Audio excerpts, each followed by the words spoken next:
نحمدہ ونصلی علی رسولہ الکریم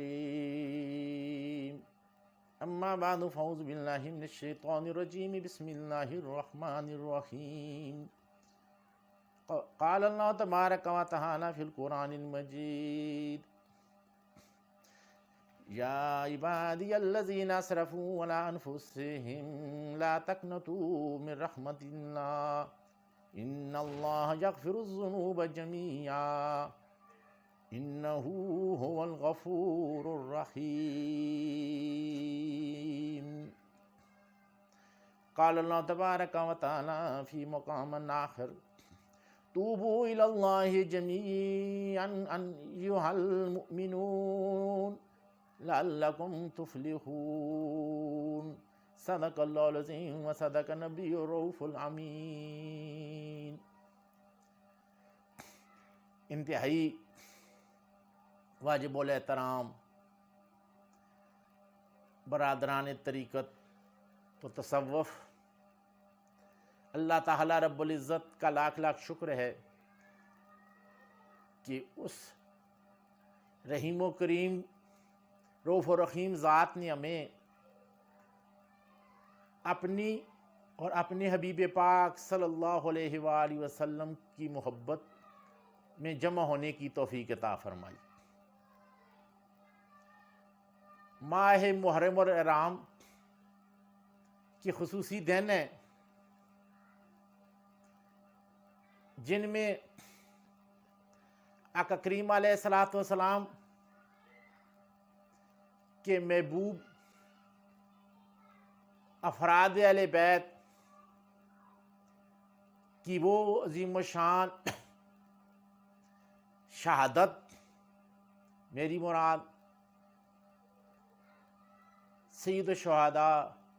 سیدنا امام حسین عالی مقام اور آپ کے رفقاء کرام کی وہ عظیم شہادت جب میدان کربلا میں پیش آئی اور اسلام کے لیے ان کی یہ عظیم قربانی تا ابدالآباد ظلم، جبر، یزیدیت اور مروانیت کے خلاف جو ہے ایک عظیم جدوجہد ہے، یہ اتنا صبر آزما اور پراستقامت واقعہ ہے کہ روئے زمین پر اس کی مثال نہ پہلے ہوئی ہے اور نہ ہی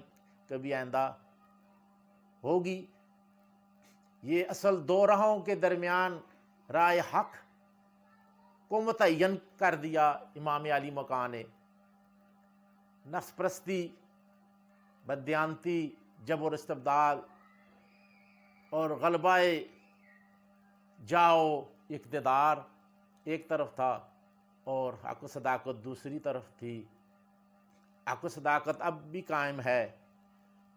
اور یزید اور اس کی روحانی ذریت اس وقت بھی بے مراد ناکام تھی، بلکہ دلائل قرآن و حدیث سے چیز واضح ہے کہ امام حسین علیہ السلام کی شہادت میں جو کہ یقینی طور پر حدیث مبارکہ اور قرآن کی نصوص سے اہل بیت کی اذیت جو ہے وہ نبی علیہ السلام کی اذیت تک پہنچتی ہے، اور نبی علیہ السلام کی اذیت جو ہے وہ انسان کو جو ہے وہ ایمان سے فارغ کر دیتی ہے۔ نبی علیہ السلام کی اذیت جو ہے وہ ملعون بنا دیتی ہے۔ یعنی عام آدمی کا قتل، عام آدمی کو شہید کرنا اور افراد اہل بیت کو، اس میں زمین آسمان کا فرق ہے۔ بہرحال اہل ایمان ہمیشہ جو ہے وہ حسینیت کے ساتھ رہے ہیں اور آج بھی ہیں، اور اللہ تعالیٰ رب العزت جو ہیں عشق و محبت کے مسلک پر ہمیں قائم دائم رکھے۔ تو آج برادران طریقت یہ تصوف و روحانیت میں ایک عام موضوع جو ہے وہ توبہ ہے، یعنی سلسلہ یہ تصوف و طریقت میں داخل ہوتے وقت انسان جو ہے وہ اولیاء کرام کے ہاتھ پہ جو بیعت کرتا ہے وہ ایک توبہ کا اظہار ہوتا ہے، ایک نئی دنیا کا آغاز ہوتا ہے۔ تو یہ توبہ استغفار، اس کے حوالے سے آج ہم گفتگو کر رہے ہیں کہ روحانی سالکین جو ہیں اللہ رب العزت کی طرف جب رجوع کرتے ہیں تو وہ توبہ کا جو منظر آتا ہے، یعنی توبہ استغفار، یعنی پچھلی گناہ کی دنیا سے اللہ اور اس کی رسول کی محبت اور اس کے تقاضے پورے کرنے کے لیے ایک نئی دنیا میں قدم رکھنا ہوتا ہے۔ تو اللہ رب العزت قرآن پاک کے اندر فرماتے ہیں کہ اے میرے بندو، جب تم اپنی جانوں پہ ظلم کر بیٹھو تو پھر کیا کرو، تم جو ہے نا امید نہ ہو، میری رحمت سے نا امید نہ ہو۔ یہ کیوں کہ اللہ رب العزت فرماتے ہیں کہ میں سارے گناہوں کو بخش دینے والا ہوں، اور وہ پاک رب جو ہے وہ کیا ہے، غفور الرحیم ہے۔ یعنی اس میں اعلان عام ہے، کوئی تخصیص نہیں ہے، لوگوں کا لفظ ہے، اس میں کفار و مشرکین بھی ہیں جی، اور مسلمان مومنین بھی ہیں۔ گناہ تو یہ صدور ہر شخص سے ہوتا ہے، تو یہاں عمومی حکم ہے۔ دوسری آیت جو ساتھ میں نے پڑھی ہے اس میں خصوصی حکم ہے کہ توبہ کرو اللہ کی طرف، اے مومنو، توبو الی اللہ جمیعا ایھا المؤمنون لعلکم تفلحون، اور مومنوں کو بھی توبہ کا حکم۔ توبہ کے مختلف درجات ہیں۔ بہرحال توبہ جو ہے وہ روحانیت کا ایک سنگ میل ہے۔ جب کوئی بندہ جو ہے وہ رجوع اللہ کے لیے طریقت میں داخل ہوتا ہے تو اس کی کا پہلا قدم جو ہوتا ہے اور اس کی ابتدا جو توبہ سے ہوتی ہے۔ تو آج جو توبہ پہ گفتگو کرتے ہیں کہ توبہ کے مفہوم کو ہم سمجھ لیں۔ آقا کریم علیہ السلام نے توبہ کی تعریف اس طرح فرمائی، الندم و توبہ۔ آقا کریم علیہ السلام فرماتے ہیں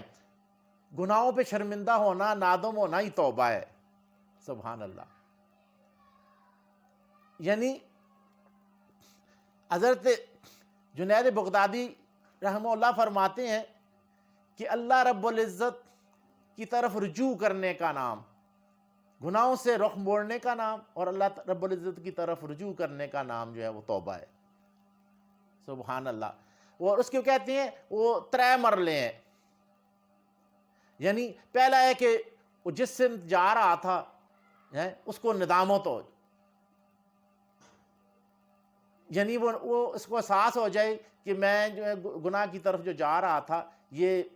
جو ہے مجھ سے انتہائی کبھی فعل ہو رہا تھا، تو اب کیا کرے، وہ گناہ کی طرف رجوع نہ کرے، جی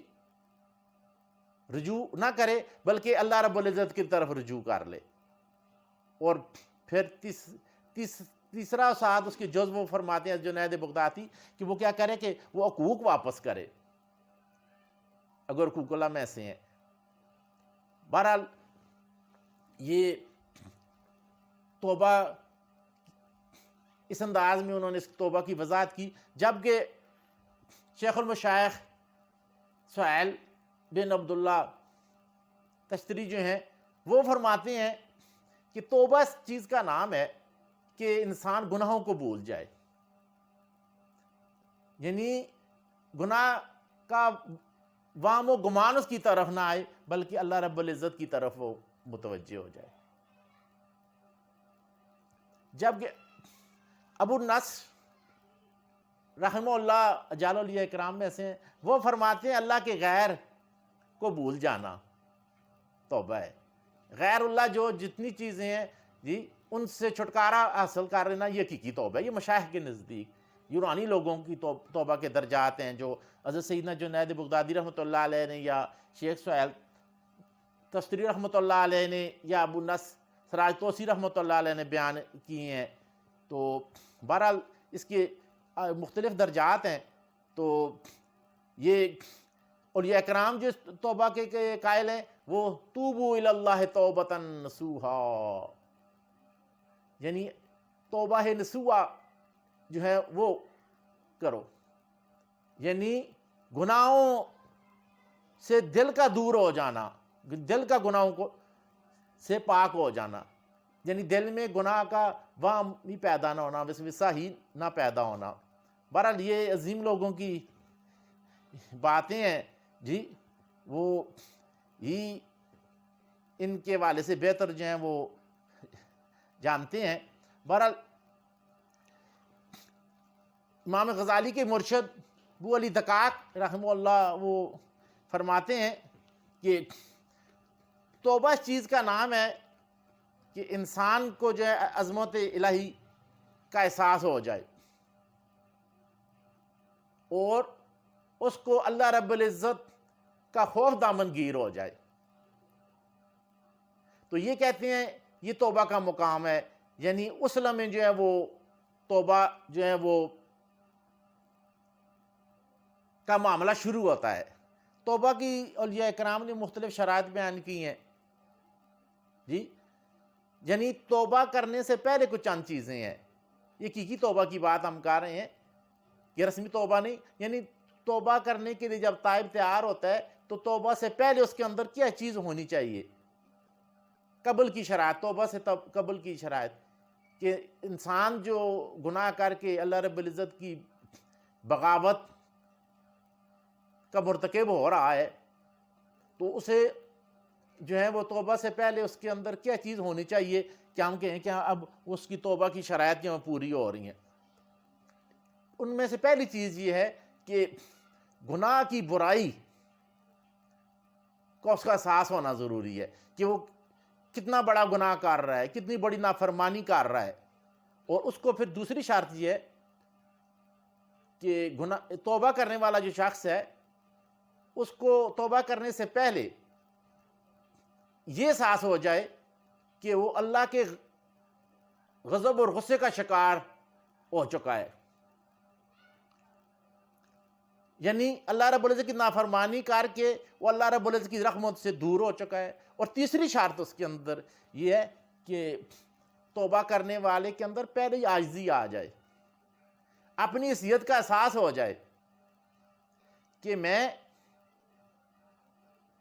اللہ رب العزت کی ایک عاجز اور ناتواں مخلوق ہوں جی، میں نے اتنی بڑی اللہ رب العزت کی بغاوت کی ہے، یعنی چوتھا اپنی عاجزی کا احساس، اور چوتھی شرط یہ ہے کہ احساس بغاوت، کہ میں اپنی کم ہمتی کے باوجود جو ہے، پہلی یہ تیسری شرط ہوگی، اور اللہ رب العزت کی نافرمانی اور بغاوت کا احساس ہونا جو ہے یہ توبہ سے پہلے کی چار چیزیں ہیں۔ تو اب آگے بڑھتے ہیں کہ توبہ کیوں ضروری ہے؟ توبہ اس لیے ضروری ہے کہ اللہ رب العزت نے اپنی اطاعت اور بندگی کے لیے انسانوں کو پیدا کیا، اور اللہ رب العزت کی رضا جو ہے وہ اسی میں ہے۔ تو ایک بات کہتی ہے کہ انبیاء تمام جو ہیں وہ معصوم ہیں تمام گناہوں سے، ازل سے ان کے وجودی جوہر میں ہی ان معصومیت رکھی گئی ہے، یہ اہل سنت و جماعت کا عقیدہ ہے۔ بہرحال اللہ رب العزت نے خیر اور شر کا یہ نظام قائم کرنا تھا، انسان کے اندر نفس رکھا، اور نفس کے ذریعے سے شیطان جو ہے انسان پہ اثر انداز ہوتا ہے۔ تو آدم علیہ السلام اللہ رب العزت کے نبی محبوب ہونے کے باوجود جو ہے وہ تمام انسانوں کے باپ تھے، تو انسانوں ہی کے امتحان جو ہے وہ مقصود تھا۔ تو یہ نظام دنیا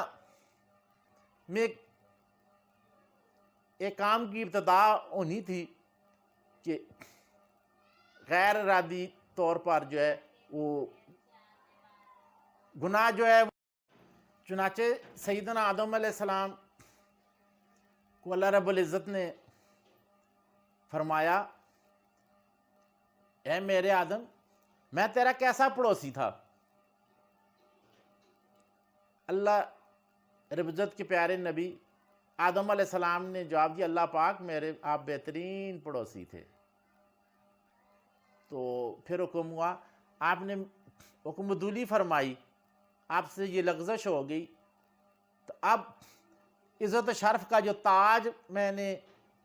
اے آدم تجھے پہنایا تھا اور اپنی پڑوس اور قربت میں جنت میں رکھا تھا، اب اس کو اتار دے جی۔ تو اس معمولی لغزش جو ایک نظام دنیا قائم کرنے کے لیے ان سے ہوئی اور وہ تقدیر مقدر میں تھی، ہونی تھی، تو بہرحال وہ انسانوں کے باپ تھے، مسلمین کافرین سب کے، تو انہوں نے ایک مثال ان کو بنایا گیا۔ تو چنانچہ اس معمولی سی لغزش سے آدم علیہ السلام جو ہیں وہ 200 سال تک روتے رہے، اللہ رب العزت کی بارگاہ کی طرف فوری متوجہ ہوئے۔ یہ صاحب ایمان لوگوں کا یہ کمال ہوتا ہے کہ وہ فوری رجوع کر لیتے ہیں۔ سیدہ آدم علیہ السلام کی مثال سے ہمیں یہ چیز ملتی ہے۔ جب غلطی تو شیطان نے بھی کی، اللہ رب العزت کی نافرمانی کی، آدم علیہ السلام کی بے ادبی کی، یعنی پہلا گناہ جو ہوا وہ انبیاء کی بے ادبی کا، یہ سخت گناہ ہے، شیطان سے جو پہلا گناہ ہوا۔ آج بھی جو لوگ انبیاء کی کمالات کا انکار کر کے بے ادبی کرتے ہیں، ان کی شانوں کو محدود کرتے ہیں، وہ شیطانی ذریت ہیں، اگرچہ وہ جس ظاہری لبادے میں ہوں۔ اور جس طرح شیطان کو بے ادبی کا احساس نہیں ہو، آج لوگوں کو بھی انبیاء کی بے ادبی کا، خصوصاً نبی علیہ السلام کی بے ادبی کا احساس نہیں ہو پا رہا۔ وہ اپنے گمان فاسدہ کے اندر جو ہیں وہ مختلف توجیہات پیش کرتے ہیں، نبی علیہ السلام کی فضائل مناقب کا انکار کر کے، کمالات کا انکار کر کے، ضروری خصوصیات نبوت کا انکار کر رہے ہیں۔ بہرحال تو چنانچہ اس پہلی ہستی نے اللہ رب العزت کی طرف جو توبہ کی، سیدنا آدم علیہ السلام نے، اور اللہ رب العزت کی طرف رجوع کیا، تو وہ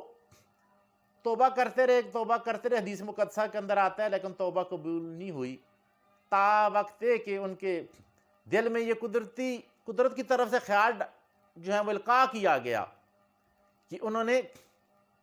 نبی علیہ الصلوۃ والسلام کے وسیلہ مبارک سے جو ہے وہ دعا کی، تو اللہ رب العزت نے وہ دعا قبول فرمائی۔ حدیث مبارکہ کے اندر یہ چیز آتی ہے۔ تو نبی علیہ السلام اللہ رب العزت کی بارگاہ میں بلا کسی واسطے کے واصل تھے، اور نبوت سے بڑا مقام کوئی نہیں، لیکن آدم علیہ السلام کی دعا پہلے نہ قبول ہوئی۔ حدیث مبارکہ کے اندر ہر دور کے محدثین نے یہ احادیث جو ہیں ان کو قبول کیا ہے، احادیث صحیحہ ہیں۔ تو یہ ہمارے لیے ایک مثال تھی کہ اللہ رب العزت کے محبوب لولاک ما خلقت الافلاک کے تاج والے،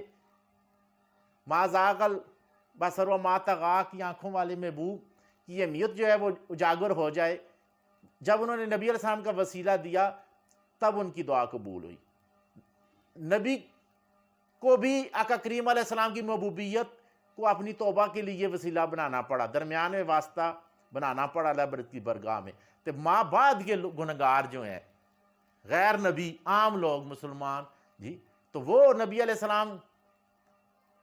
کے وسیلے سے کس طرح جو ہے نبی علیہ السلام کو درمیان سے ہٹا کر اللہ رب العزت کی بارگاہ کی طرف کس طرح بڑھ سکتے ہیں؟ تو نبی علیہ السلام جو ہے اللہ رب العزت کی بارگاہ کی قبولیت کا دروازہ ہیں۔ حضور علیہ السلام کی رحمت درمیان میں عائل ہوگی، تب جو ہے وہ دعا اللہ رب العزت کی بارگاہ تک پہنچے گی اور شرف قبولیت حاصل ہوگا۔ تو لہٰذا یہ عملی نبی علیہ السلام کو بطور وسیلہ اللہ کی بارگاہ میں پیش کرنا آدم علیہ السلام کی عملی سنت ہے۔ بہرحال یہ احمد بن حنبل رحمۃ اللہ فرماتے ہیں کہ بہتر گناہ والا جو ہوتا ہے جو تائب ہوتا ہے، تو توبہ اللہ رب العزت کو پسند ہے۔ نبی علیہ الصلوۃ والسلام کا فرمان مبارک ہے کہ جس طرح کوئی شخص کسی جنگل میں ہو، اس کا تمام زاد راہ کھانے پینے کی چیزیں، باقی سواری کسی اونٹ پہ ہو، جب وہ سو جائے جی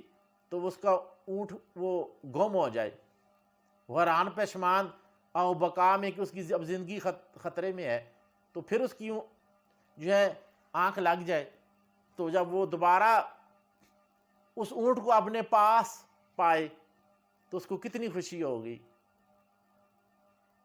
اب اس کی زندگی دو پہ لگ چکی تھی، اب اس کی زندگی جو ہے وہ اس کو نئے سرے سے مل گئی۔ تو اب اللہ رب العزت فرماتے ہیں اس طرح اس اونٹ کے مالک سے زیادہ خوش ہوتے ہیں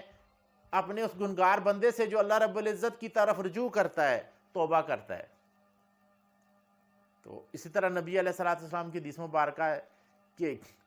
جوان تائب جو ہے وہ اللہ رب العزت سے بہت خوش ہوتے ہیں، جوانی میں جو بندہ توبہ کرتا ہے۔ اسی لیے فرمایا نا التائب من الذنب کمن لا ذنب لہ، ابن ماجہ کی حدیث مبارک ہے، یعنی توبہ کرنے والا جس کی توبہ قبول ہو جائے۔ ہاں گناہ پہ اس طرح شیئر نہیں ہونا چاہیے کہ میں توبہ کر لوں گا۔ آیا کہ توبہ کا موقع ملتا ہے کہ نہیں؟ آیا کہ توبہ میں جو کرتا ہوں میں اس قابل بھی ہوں، میرا منہ میں اس قابل ہے کہ اللہ رب العزت میری توبہ کو قبول فرمائیں گے؟ اسی لیے گناہ کرنے سے پہلے سیدنا امام زین العابدین فرماتے ہیں چند چیزیں وہ سوچنی چاہیے۔ ہے گناہ کرنے والے بندے، تو خود پہ غور کر کہ تجھے حق یہ نہیں پہنچتا کہ اللہ رب العزت کی زمین پر ٹھہرتے ہوئے اللہ رب العزت کے آسمان کے نیچے تو گناہ کرے؟ تو گناہ کرتا ہے تو پھر اللہ رب العزت کے آسمان اور زمین سے باہر نکل جا۔ اگر پھر تو گناہ کرنے کی جرت کرتا ہے، مت کرتا ہے، تو اپنے لیے وہ نعمتیں خود پیدا کر جو اللہ کا رزق کھا رہا ہے یا باقی ہوا آگ پانی۔ اگر تیرے اندر یہ چیز بھی نہیں پھر بھی تجھے گناہ نہیں کرنا چاہیے۔ پھر فرماتے ہیں اگر پھر تو گناہ کرتا ہی ہے تو پھر تیرے اندر اتنی ہمت ہے کہ کل تو اپنے اوپر موت نہ آنے دے، موت کے فرشتے کو تو واپس کر سکے۔ ظاہر ہے ان باتوں میں سے تو کوئی بھی نہیں، تو کتنی عظیم جو ہے آپ کی نصیحت ہے۔ لیکن انسان جو ہے نفسانی تقاضوں اور شیطان کے وسوسوں سے جو ہے وہ گناہ کر بیٹھتا ہے۔ بہرحال گناہ کرنا جو ہے وہ پہلا مرحلہ ہے، تو اللہ رب العزت کی رجوع کرنا، توبہ کرنا، یہ جو ہے یہ انتہائی ضروری ہے۔ تو توبہ کرنی لفظوں سے آسان ہے۔ سیدنا امام جعفر صادق اہل بیت کے شہزادوں میں سے شہزادے ہیں، وہ فرماتے ہیں توبہ کرنا آسان ہے زبان سے جی، لیکن گناہ سے رکنا مشکل ہے۔ تو توبہ کی حقیقت میں وہ توبہ ہے کہ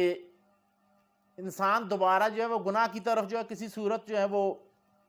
نہ پلٹے۔ اسی وجہ سے اولیاء کرام فرماتے ہیں نا صرف زبان سے توبہ کرنے والا شخص جو ہے وہ کذاب ہے، وہ جھوٹا ہے، اس نے توبہ کی ہی نہیں۔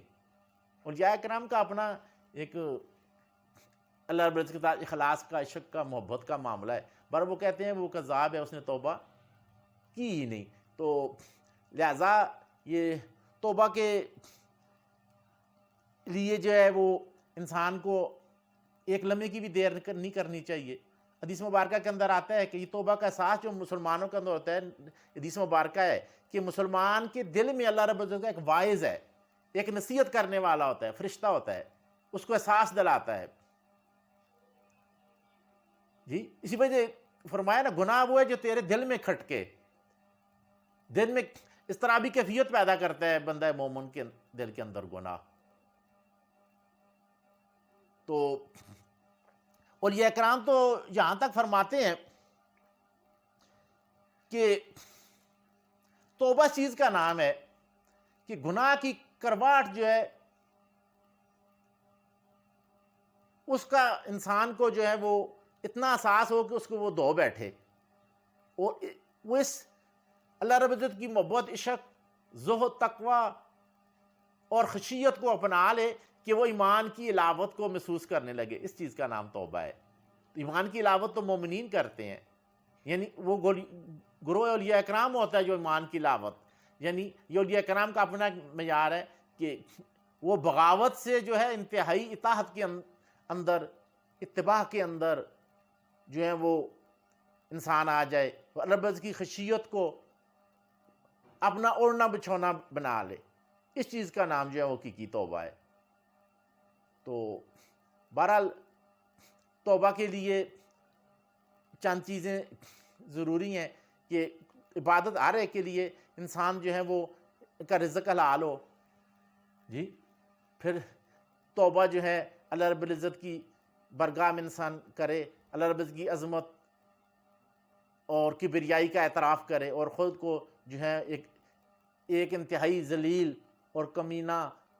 غلام باغی جو ہوتا ہے اس کی طرح سمجھے، جی، اور انہی الفاظ کے ساتھ اللہ رب العزت کی طرف رجوع کرے، اور آقا کریم علیہ الصلوۃ والسلام کے وسیلہ جمیلہ سے جو ہے وہ اللہ رب العزت کی برگاہ کا دروازہ کھٹکائے، جی، اور ساتھ جو ہے اپنی دعاؤں میں آقا کریم علیہ الصلوۃ والسلام پہ درود و سلام بھی شامل کرے، کہ درود و سلام ہر حال میں خدا سے بھی پڑھا جائے تو مقبول عبادت ہے۔ تو اللہ رب العزت اپنے محبوب کے نام کو، محبوب کی عظمتوں کو، محبوب کے لیے درود و سلام کا جو ایک تحفہ ہمیں دیا ہے، اللہ رب العزت کے ہاں تو نبی علیہ السلام کی قربتیں جو ہیں وہ ازل سے ہیں، وہ ہمارے درود پڑھنے سے میں کمی بیشی نہیں ہوتی، لیکن ہمیں محبوب کا نام اس کو پسند ہے، تو اس درود السلام میں جو نبی علیہ السلام کا تذکرہ آئے گا تو انسان کے لیے توبہ کے دروازے کھلیں گے، اللہ رب العزت کا فضل کرم جو ہے وہ اور مغفرت جو ہے وہ شامل حال ہو جائے گی، تو یہ توبہ جو ہے اس کی قبول ہوگی۔ اب جو ہے وہ ہم اولیاء اکرام کے جو سلسلے کے اندر ہوتی ہے نا یہ بیعت، یعنی یہ عملی توبہ کا نام ہے، یعنی ایک تو عمومی توبہ نا عام آدمی کا رہا ہے، وہ اسلام کے اندر وہ توبہ کا ایک جو ہے حقیقی جو ہے تصور موجود ہے، ظاہری اعمال جو ہیں وہ ان سے سیئہ جتنے بھی ہیں توبہ جو ہے وہ حقیقی معنوں میں ہے، جی، یعنی صورت ایمان، صورت اعمال وہ تو شریعت کے مطابق ان کی توبہ اپنی جگہ ہے، لیکن ظاہری اور باطنی کبھی افعال سے توبہ، حق سبحانہ و تقدس سے کہ ما سوا سے اپنے دل کو آزاد کرنا، قلب سلیم اپنے دل کو بنانا، جس کی نبی علیہ السلام بھی دعا فرمایا کرتے تھے، اسألک قلبا سلیم، یا اللہ پاک مجھے قلب سلیم، وہ ہمارے لیے دعا فرمایا کرتے ہیں، ان کو تزل سے قلب سلیم انبیاء کو عطا ہوتا ہے۔ تو عرض کرنے کا مقصد یہ ہے، تو یہ اللہ رب العزت کی قربتوں کو پانے کے لیے اولیاء کرام کے ہاتھ میں توبہ کی جاتی ہے، نبی علیہ السلام کے ہاتھ مبارک پہ ایمان اسلام کی بھی لوگ توبہ کرتے تھے، اور باقی جہاد کی بھی آگے لوگ بیعت کیا کرتے تھے، گناہوں سے توبہ کی بھی بیعت کیا کرتے تھے۔ تو ایک ہستی کو جو حقیقی معنوں میں اگر کوئی ولی ہے تو نبی علیہ السلام کا وہ نمائندہ ہے، نبی علیہ السلام کے ہاتھ میں جو ہے ابوبکر صدیق رضی کا ہاتھ گیا، عمر فاروق رضی اللہ تعالیٰ عنہ کا ہاتھ گیا، عثمان غنی کا ہاتھ گیا رضی اللہ تعالیٰ عنہ، مولا علی شیر خدا کا ہاتھ گیا، یعنی جو سلسلہ بھی ہے وہ ہاتھ تابعین کے ہاتھ، تبع تابعین، جی، آگے جو سلاسل سارے چل رہے ہیں، تو وہ کسی کے ہاتھ میں توبہ دے کے وہ سنت ہے اہل بیت اطہار کی، صحابہ کرام کی، اولیاء کرام کی، تو وہ اللہ رضی قربتوں کو پایا جاتا ہے، جی۔ تو پھر ایک ہستی جو دعا کے ذریعے بھی ولی کی معاونت شامل ہو جاتی ہے اس مرید سے، وہ بھی اس کے لیے توبہ کی استغفار کی دعا کرتے ہیں، جس طرح نبی علیہ السلام کی برگاہ میں دعا اس دور کے لوگ کروایا کرتے تھے، جی، سنت ہے، صحابہ کرام کی سنت ہے، تو یہ مابعد بھی اب بھی جاری ہے۔ اور پھر دوسرا جو ہے عام آدمی اور جو ہے وہ ایک مردہ حالت میں ہوتا ہے، اس کا ایمان جو ہے وہ صورت ایمان ہوتا ہے، حقیقت ایمان نہیں ہوتا، اس کا قلب یا نور سے منور نہیں ہوتا، وہ سیاہی و کدورت کی وجہ سے حیات قلبی روحی سے عام آدمی تو محروم ہوتا ہے۔ تو ولی اللہ جو ہے اپنے سینے سے جو ہے انوارات منتقل کر کے اس کے قلب پہ، اس پہ باطن پہ، جی، اس کو روحانی قوت فراہم کرتے ہیں، اس کی معاونت کرتے ہیں، جس طرح ظاہری ڈاکٹر جو ہے وہ مریض کی ہمہ وقت نگرانی کرنے کے لیے اس کو جو زیادہ سیریس ہو تو ہاسپٹل میں جی ICU میں داخل کرتے ہیں کہ اس کو زیادہ نگہداشت کی ضرورت. صرف گنگار لوگوں کو روحانی طور پر زیادہ نگہداشت کی ضرورت ہوتی ہے. اور ویسے بھی اللہ رب العزت کی قربت کا سفر جو ہے وہ کسی مرشد کے بغیر تو ممکن ہے. اسی وجہ علی کان فرمایا اس میں قدم نہ رکھنا جب تک کوئی کامل نہ ملے, مرد کامل نہ ملے, جس نے نفس اور شیطان کو بچھاڑ دیا ہو. دنیا کی گردن پہ ایک قدم رکھ کے اللہ کی محبتوں میں دوسرا قدم رکھ کے وہ سرکار کے حرم محبوبیت کا اسیر جو ہو چکا ہوگا. کریم علیہ السلام کی برگاہ سے اس کو انوارات و تجلیات کی خیرات مل چکی ہوگی جی. وہ مخزن انوارات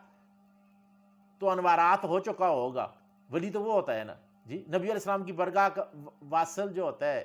نبی علیہ السلام کی برگاہ سے جس کو رحمت و فضل کا کشکول عطا ہو گیا ہے, وہ ہوتا ہے, وہ ولی ہوتا ہے جی. ولی وہ ہوتا ہے جو اللہ رب العزت نے اس کو ایک دائمی نبی علیہ السلام کی برگاہ تک جو ہے ربط عطا کیا ہوتا ہے. اور پھر اس کی محافظت اسی وجہ سے ہوتی ہے کہ آقا کریم علیہ السلام کی برگاہ سے اس کو ایک ایسا ربط ہوتا ہے کہ وہ متوجہ ہو کر روحانی خیرات اور معاملات میں رہنمائی حاصل کرتا ہے. اور اس کے لیے الہام کا دروازہ کھل چکا ہوتا ہے. اولیاء کرام ہاں اگر ان صفات کا عمل نہیں ہے تو پھر اپنے آپ کو کوئی ولی کہتا ہے کوئی شخص, تو ایسا شخص جو ہے وہ کسی ہی بڑی مسند میں کیوں نہ بیٹھا ہوا ہو, وہ نائل ہے اور اپنی نائلیت جو ہے وہ ثابت کر کے وہ خیانت کر رہا ہے جی. خائن وہ ہے نا, امانت دار کون ہے؟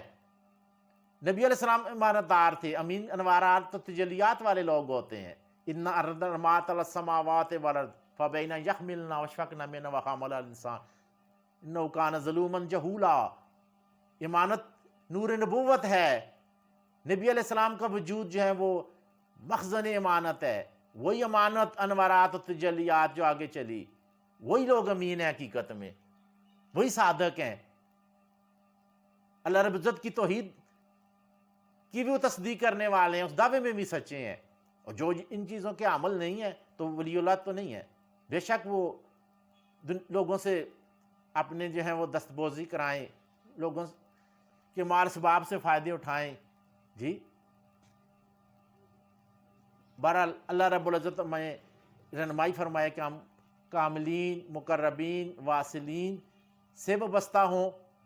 اور اللہ رب العزت سے ہمیشہ دعا مانگنی چاہیے کہ ایسے بندوں سے اللہ رب العزت واصل کرائیں جو ہے باطنی طور پر منور ہوں. باطنی طور پر منور قلبی جو ہوتے ہیں وہ الہام کے لیے چنے جاتے ہیں, اور مقام حفاظت میں وہی لوگ ہوتے ہیں جو فنا و مقاصد سے گزر چکے ہوتے ہیں, نور اخلاق سے منور ہو چکے ہوتے ہیں. جب میں اولیاء کرام کی بات کرتا ہوں تو بیعت کرنے کے اہل یہی لوگ ہوتے ہیں, کاملین یہی لوگ ہیں. ان لوگوں سے